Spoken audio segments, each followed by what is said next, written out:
అందరికీ నమస్కారం. ఇప్పుడు మన రాజోల్ రూట్స్లో ఎటువంటి ఇరుముడి కొబ్బరికాయలు ఉంటాయంటే ఇప్పుడు మీరు చూస్తున్నవి ఇవి ఏంటంటే పచ్చికాయలు ఏంటంటే ఇరుముడికి మ్యాక్సిమం పనిచేయవు.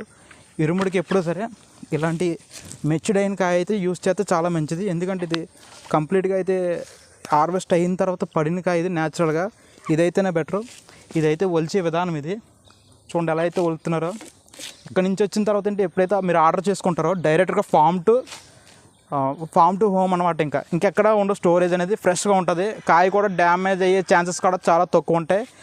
నెక్స్ట్ ఏంటంటే దీన్ని షెల్ రిమూవ్ చేసిన తర్వాత ఏంటంటే దీనికి turmeric and coconut oil apply చేస్తారు. ఎందుకంటే మొత్తం షెల్ అంతా రిమూవ్ చేస్తే పగిలిపోయే ఛాన్స్ ఎక్కువ ఉంటాయి. అందుకే కోకోనట్ ఆయిల్ ఎన్ని అప్లై చేయడం వల్ల ఎక్కువ కాలం అయితే నిల్వ ఉంటుంది. సో ఇరుముడికాయ ఎప్పుడు ఫ్రెష్గా వాడుకోవడం బెటర్, పచ్చికాయ వాడకూడదు. ఎందుకంటే ఉపయోగం లేనిది ఇది వాడడం వల్ల ఏంటంటే దీంట్లో నెయ్యి స్టోరేజ్ చేయడానికి కూడా అనుకూలంగా ఉంటుంది. ఎందుకంటే మెచ్యూర్డ్గా అయ్యి ఉంటుంది, లోపల గుజ్జు కూడా పట్టేసి ఉంటుంది. అదైతే చాలా లేత గుజ్జు ఉంటుంది, దానివల్ల ఉపయోగం ఉంటుంది. ఇరుముడికి ఈ కాయ అయితే వాడడం బెటర్. మీరు ఆర్డర్ చేసుకుంటే రాజోల్ రూట్స్ నుంచి మీరైతే ఆర్డర్ చేసుకోవచ్చు. Thank you.